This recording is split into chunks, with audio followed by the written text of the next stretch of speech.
At the end of this week's Parashat Vayeshev, we read the story about Yosef in prison together with the butler and the baker. Yosef notices they're upset, they're frowning, there's something wrong, and he comes up to them and says, Madua penechem ra'im hayom? Why are you so sad? Why does your face look the way it is? And they tell him, because we've had a bad dream. And Yosef, with his wisdom, interprets their dream to their satisfaction. Now, our rabbis ask a simple question. The fact that they had a sad face is an obvious thing. They're in prison. Why does it prompt Yosef to ask them, what's the matter? Have you ever seen a person in prison who has a happy, smiley, upbeat, positive face? Everyone in prison is sad. So why does Yosef say, hey, you look sad, guys, what's wrong? They're in prison, that's what's wrong. So the Barbanel explains that there's one extra word in the Torah. Hayom, today. Yosef noticed that today, their frown, their upsetness on the face was different to all the other days. So every day they were upset because of prison. But today there was something extra, something different. And that's what prompted him to ask the question. Which shows Yosef's sensitivity, his empathy. He noticed the nuances, the details as to people's feelings and the way they express it. And that's why he helped them.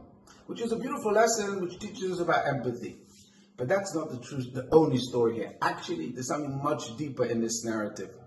And that is the beginning of the parasha. Starts with the fact that Yosef has a dream, and he tells his brother about the dream, and they're very upset. They don't like it. They feel upset about it. And Yosef, instead of keeping the next dream to himself, he comes with his second dream and tells it again, repeats it to his brothers, causing them again anguish and upsetness. Where is Yosef's sensitivity? He doesn't care about their feelings. And indeed, the Torah tells us at the beginning of Parashat Vayeshev, he was youthful, he was young, he made a mistake, he didn't have that empathy.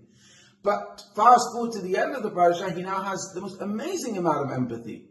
And therefore the story of Parashat Vayeshev is a story of inner growth, inner change. A man, a person who realizes his mistakes and decides to become a better person. And what's so remarkable about the story is that in those 13 years of Yosef's change, it's not like everything was going for him beautiful, nice and dandy. He suffered tremendous problems and turmoil. His brothers tried to kill him. They sold him. He was then accused by Potiphar of doing things he never did. And then he finds himself in prison. He had every excuse to blame society, to blame the world around him, to blame his consequences of why life is so tough and he doesn't have to do anything. And yet, he chooses, even in these hard circumstances, to work on himself, to grow, to become a better person. And that's the story of Parashat Vayeshev. You see animals, and perhaps even angels, they live their whole life, they never change, they stay the same. Only a human is capable of growing, of changing himself to become a better person. And that's the call of Parashat Vayeshev. We need to work on ourselves, we need to grow, we need to become the great potential that we have, we need to make it come outside and become these people. So wishing you good luck in this most amazing challenge. Shabbat Shalom.